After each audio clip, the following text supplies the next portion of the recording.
but I think you'll be very happy to hear what he has to talk about. Ethan?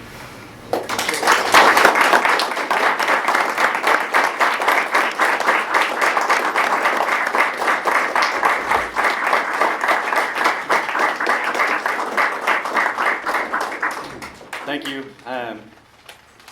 I've spoken a lot in different places, and it's still nerve-wracking everywhere I go.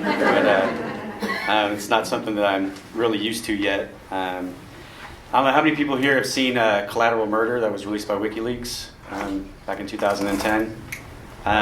For those of you who haven't, it was a video that was released by Chelsea Manning, who now is been sentenced to 35 years in prison for releasing the video amongst some other cables and stuff. Basically,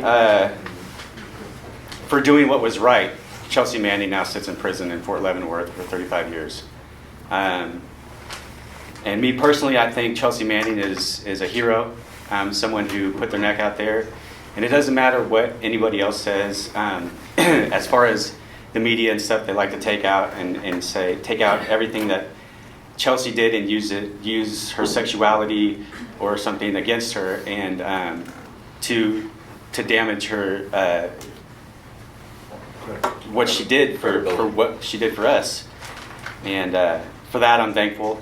And we had a connection beforehand. Right when this video was released, before anybody knew that it was her that released the video, I got a friend request on Facebook. And it was from Bradley Manning. And I didn't put two and two together. I didn't have any idea of who it was. And then when the arrest came out, and across the TV flashed Bradley Manning's been arrested, I said, that name sounds familiar. And I went and looked on my Facebook page, and sure enough, it was. And then here's my name in the chat logs between Bradley and Adrian Lamo. But yeah, so it started from there. And when I saw the video in 2010, it was the first time I had seen the video. I tried to put that day behind me and not think about it as much, to stop maybe the nightmares that I was having. It didn't help. But I dropped my children off at school and went home like I do every morning, grabbed a cup of coffee and sat down and turned on the news. And the very first image, and I kid you not, the very first image that came across was me running across the screen carrying a child in my arms. And, the first thing I did is I called my wife, who we were just dating at the time, and I was furious. I didn't know why. I was more angry with the fact that I felt it was being thrown back into my face, because this is a day that, I have nightmares about. This is the day that I scream at my children about sometimes, that I just get angry and scream at no one for. And here it was being flashed on the screen, and all these talking heads are on the news, generals who haven't been to war, saying, "Oh no, this is warranted. This is exactly what was needed in that time." Well, no, it wasn't. And then I hear all these commentaries back and forth via like Facebook or any other social media site that everybody's fighting over whether or not there were weapons there or what the people were doing there. Well. So I wanted to set out, and along with another member of my unit, Josh Stieber, we wanted to set up the record straight and let everybody know that, whether or not they had weapons or not is beside the point. We were in their country illegally, and I would do the same thing if I was them. And this is the way I put it: if I kicked in your door in the middle of the night and I shot your son in the face and told you need to be happy for it, and this is freedom and democracy, what are you going to do? Are you going to thank me for it? Or are you going to pick up a weapon and fight me or anybody else who looks like me? Well, most people are going to do the latter. And were there weapons there? Yeah, but it's Iraq. There's weapons everywhere. 2 journalists were killed that day. And when I came up onto the scene, I saw the group of men on the corner who had been completely annihilated by these 30mm rounds. And the first thing I remember is hearing, it sounded like my own daughter screaming out for me. And it's stuck in my head because, my daughter, she does the squeals and stuff like that, and she's 11 now, but she was the same age as this child when this happened. And my son was born approximately a month before this happened, and I hadn't yet seen him. But so I went up to the van where the screams were coming from, and they weren't screams of a child who was in pain. It was the screams that you would, in the middle of the night, hear from your daughter who's in a nightmare and wanting dad to come hold her. And so as I'm going up to this van, again, that has been completely obliterated by these 30 millimeter rounds from the Apaches. I go up there with a bunch of soldiers, and one of my soldiers turns around and starts vomiting and runs away. And we were told not to touch these children. They were future terrorists, let them die. Now, this was not a one-time incident. Things like this had been happening since I got there in February of that year, of 2007. And I don't know, a part of me just couldn't take it anymore. I couldn't.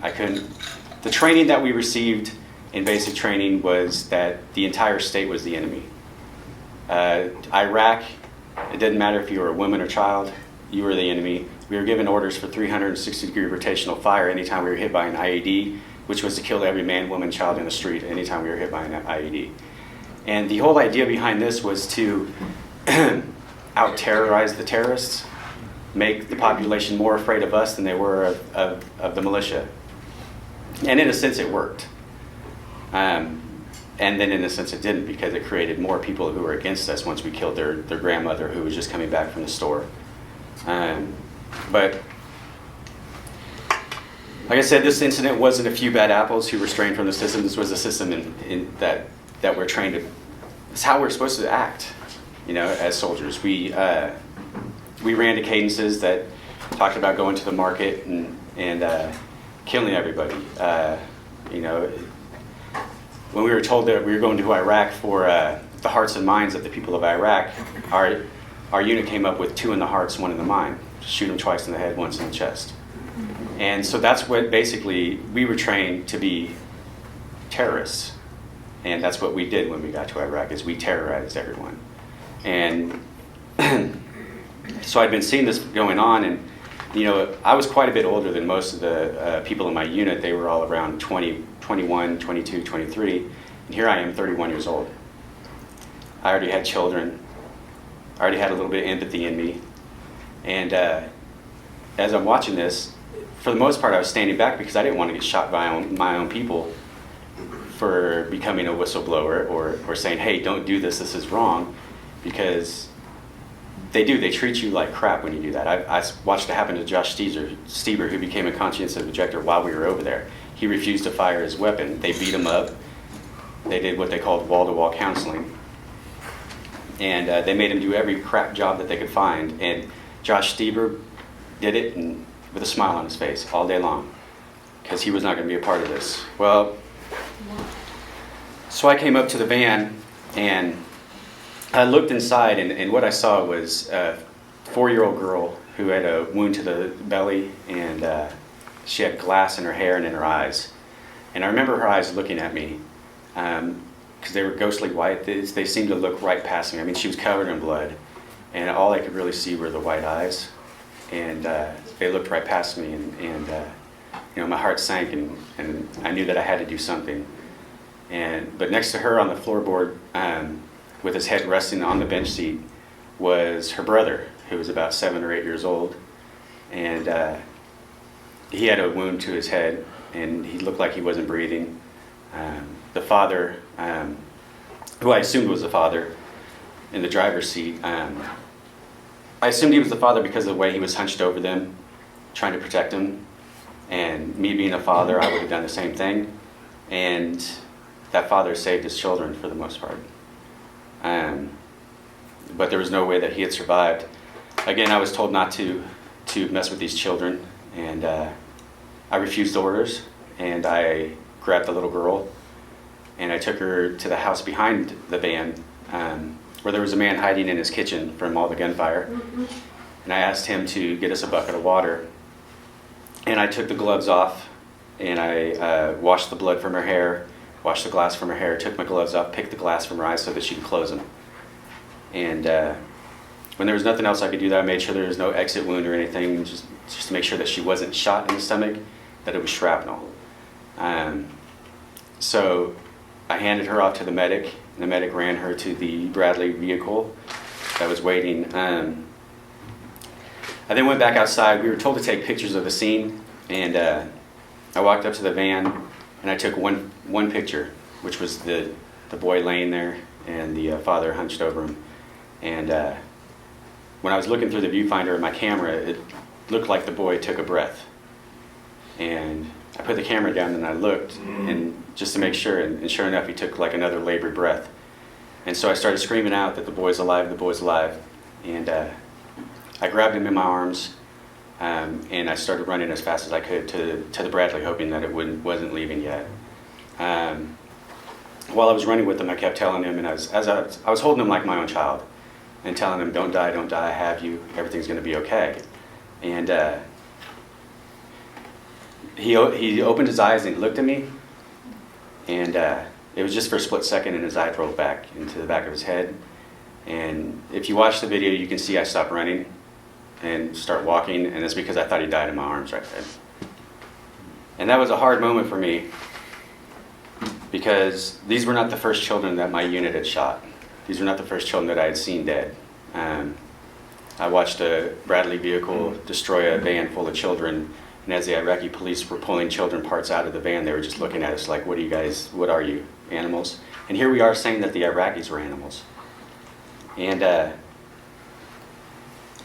when I laid the boy in the Bradley with the medics, my platoon leader was there, and he yelled at me and said, what are you doing? You need to quit worrying about these MFing children and pull security. At that point, I was, okay, I did what I can. So I went up and I pulled security, but the entire time I just couldn't stop thinking about what we were doing there. I'd already started to question what we were doing in Iraq. And I guess from growing up the way I had, my family was very, patriotic. It was our duty to serve in the military. I joined right after September 11th because I felt I could no longer enjoy the freedoms that I was enjoying without putting my life on the line. And so I joined, and I fell into the whole patriotism, wanting to go over there, and how dare Muslims do this to us on September 11th. And my biggest thing is I wanted to go over there and I wanted to shoot Muslims in the face because of what they did. And not knowing that, what I was getting myself into. So I got over to Iraq, and again, pretty quickly I started to realize that I had more in common with the average farmer in Iraq than I did with the people who sent me to war. These were men who loved their families, were doing everything they can in a time that we were destroying their entire lives. We're still holding their families together. We're still maintaining some kind of normalcy within their homes, even with bombs going off next to them. And I started to find myself respecting these men a lot more than I respected myself. And so like I said, I could no longer, I think what I did when I saved those children was I just wanted to save some piece of my soul from watching everything else that was happening there. I just wanted to save some piece of my soul so that I could sleep at night. Because I was getting angry. I yelled at my soldiers every day. I yelled at my family back home when I talked to them on the phone. I was angry with everyone. I was angry with the civilians back home for allowing us to go over there. But more so, I was angry with myself with what I allowed myself to become. I allowed myself to become something that I never thought I'd become, and that was a terrorist. I became a terrorist in Iraq. Now, after that day, I realized that if this was what freedom and democracy looked like, I wanted no part of it, none whatsoever. I then refused to fire my weapon, and at people, I'd fire my weapon to provide the illusion that I was firing my weapon. I would fire it into the rooftops or into abandoned cars on the side of the road, and I made sure that every single one of my soldiers did the same thing. I was in charge of weapons squad, which was the gunners in all of the trucks. And I made them fire their weapons into the ground. And that in turn got me into a lot of trouble in Iraq. They weren't too happy with that. I got beat up a little bit, and which was okay. I was fine with that. I was then placed into. I actually asked to be seen by mental health because I couldn't cope with what I had been seeing in Iraq, and I was berated, and I was told to get the sand out of my vagina, and to be a soldier, and I couldn't, that I was going to be charged with malingering if I went to see mental health. So, like a good little soldier in the image that I wanted to portray to them so that I wouldn't be berated anymore. Roger that, sir, and I went back to my job. Well, they did not like the fact that I wouldn't have any of my soldiers fire their weapons, and so they put me in the second vehicle as a driver. And the second vehicle was the vehicle that got hit by the most IEDs. And I got hit 3 times while I was in Iraq. The first 2 knocked me out, and the third one broke my back. And so I was sent home from Iraq. And after healing, the Army gave me a Chapter 517, which was stating that all of my injuries were pre-existing before I joined the military. My PTSD, my traumatic brain injury, my injuries to my arm, my back injuries, and the injuries to my leg were all pre-existing. So I went through, because I was first in the Navy, I went through Navy basic training with all this. Then I went to the Army infantry basic training with all this, Rangers, all of that, with a broken back. So it's very possible. So, and you know what, at the time I was okay with that. When I got blown up, I wasn't angry. I was not angry. In a sense, I was relieved because not only did my unit put me in those positions of danger, I started putting myself in those positions of danger. I started making myself sniper bait whenever I was up onto checking for weapons on a big rig. Just find myself standing up there with no battle rattle on whatsoever, no IBA. And I think kind of I don't want to be here, and I can't live with what I was seeing, and what I was seeing every night when I closed my eyes. So you take that video, the collateral murder video, and what you see is grainy black and white film. What I see is full vivid color every night that I close my eyes. And there's many more incidents like that, and that was not one of the worst incidents that I had been in because those children actually survived. And that's what our soldiers are seeing every night when they close their eyes. That's why 23 veterans commit suicide every day. 23. It's not because we're doing great things for God and country, it's because we're being asked to do horrible things, and when we get home, we have nowhere to turn. I had no idea about the peace movement. It was so well hidden from me in the military that I had no idea about courage to resist or any of these other. But when I got home, I started trying to search out media outlets to tell my story and to release the videos of detainee abuse that I had taken. I had started taking videos when I was in Iraq and pictures and stuff of all the things that were going on because I felt somebody needed to see this, Here we are taking men and treating them like dogs and laughing at them as we cut them with knives and stuff, and we're supposed to be the good guys. And so I called like KWCH and stuff like that, and I always got, yeah, we'll get back to you. Never did. And then I actually searched on Facebook and found the Wichita Peace and Social Justice Center, and I believe Janice was one of the first people I spoke to, and they've been behind me 100% since day one, and for that I'm grateful, even when nobody was behind me. And but I still live with the cries of the children every night, the moans of agony from the men who were dying on the ground, who were not our enemies. I smell the smells And I have PTSD extremely bad, and I feel sorry for my family, but my family doesn't feel sorry for my family.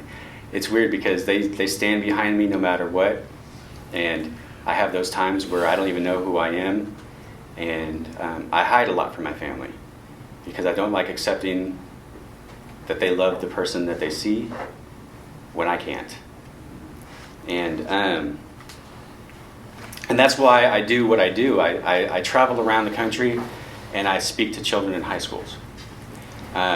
Some high schools, I'm stepping outside my comfort bubble because it's really easy to sit here and talk to and preach to the choir. But when you go into a place that is full of kids who know nothing but, like I go speak to ROTCs. Yeah. Oh, you better believe it. I had, some schools have welcomed me. Some schools have kicked me out. I've snuck into schools. I have, and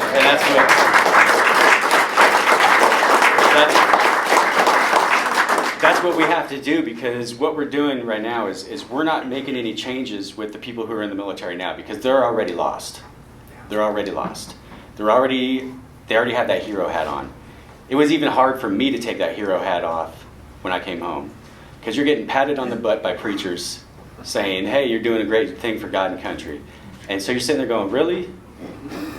And you try to speak out and you get berated by everybody. Like, oh, you're so unpatriotic, you're un-American, you don't love your country. Well, no, I'm doing this because I do love my country. And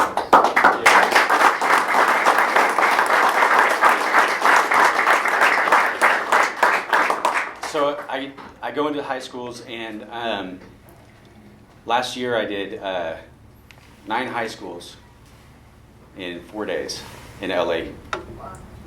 In 3 days, sorry. 9 high schools in 3 days. And it was hard. It was real hard. It was draining. I showed the film Incident in New Baghdad. I don't know if anybody knows of that here. A director named James Spion contacted me shortly after the video release and wanted to get my take on film. So he made a film, Incident in New Baghdad, which was me speaking about what had happened that day and since. And it got nominated for an Oscar. And so I went to the Academy Awards last year with my wife. We got to walk the red carpet and hang out, with all the big people and stuff. And I felt really, really awkward being there. It seemed like a really cool thing to do until I got there. I almost got into a fight with Nick Nolte. He disrespected my wife. What can I do? My wife went up to him and was like, hey, I really admire you and your movies. I love the movies that you're in. He's like, said something to her. And what'd you say to my wife? It hurt her feelings, and you just don't hurt my wife's feelings. And so we stayed there, and when it wasn't so much that I wanted to win the Academy Award, because I didn't. It was really the fact that it just got the recognition that people are actually paying attention, that people were paying attention to what was going on. And I left way early in the program. I didn't stay the whole program. Me and my wife walked home from LA in our tux and in our formal gown, and she wasn't very happy about that. But we also won the Tribeca Film Fest and everything else like that. I mean, the film has won a lot of awards. But with that goes that people are paying attention. It's reaching people that it normally wouldn't. And I just got back from Germany not too long ago. Me and my wife were asked to come out, and the children from the band had sent me a message, and it was in a video. And they videoed me and my family sitting there at home. They said, we got something for you to watch, and hadn't have any idea what it would be. So they had me and my entire family sitting there, and they turned on this video, and it was the kids. And they said that they remembered me, that the little girl, she's striving to become a doctor so that she can help people. And the boy, he's got a lot of injuries, but he's doing good in school, and they wanted to thank me and say that I'm forever in their memories. And that was very touching for me.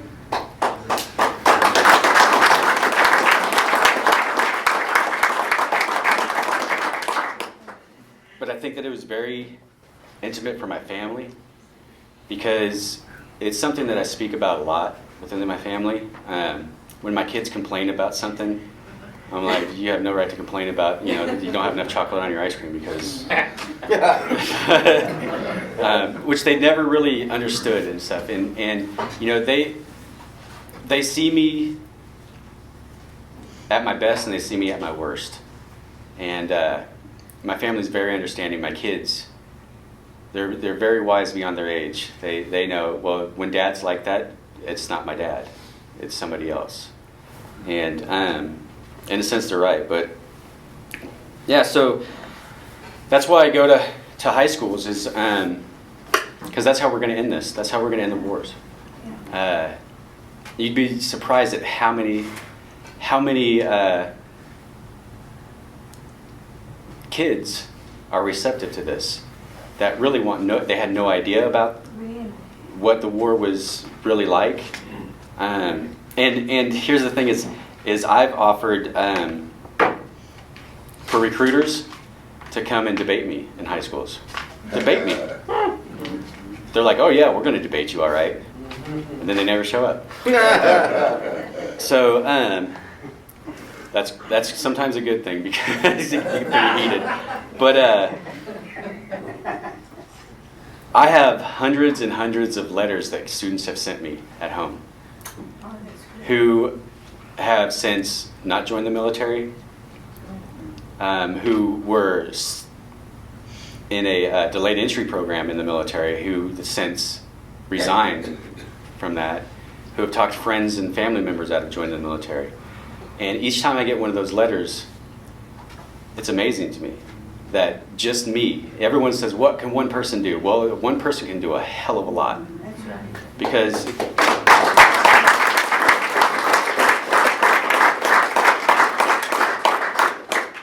and I think that's where our focus should be on, is stopping our youth from joining the military.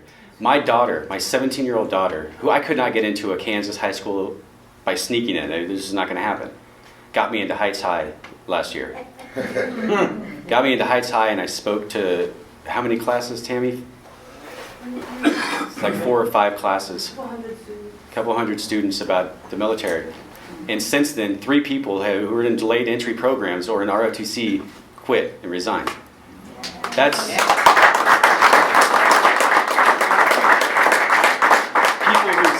people whose parents are in the military went home and had debates with their parents. I'm not sure that teacher still has her job, but if my 17-year-old daughter can do it, anybody can. And she talks to anybody she can about it, and for the longest time I thought my 17-year-old daughter was just dim-witted. She doesn't like to look at the news or anything else like that. She likes to live in her own bubble. And she surprised me with this, because just because she doesn't talk about it doesn't mean she's not paying attention. And that goes to prove that children, just because they're not talking about it or they don't seem like they're paying attention, they really are. They're sponges, and they're picking up everything. And I'm thankful for that, because while I go out and I speak to everybody else's children, many times I've forgotten about my own. And for me to come home and to see that my children are following behind my footsteps as well, that's a huge thing for me. And she wanted to be here tonight, but I needed a babysitter.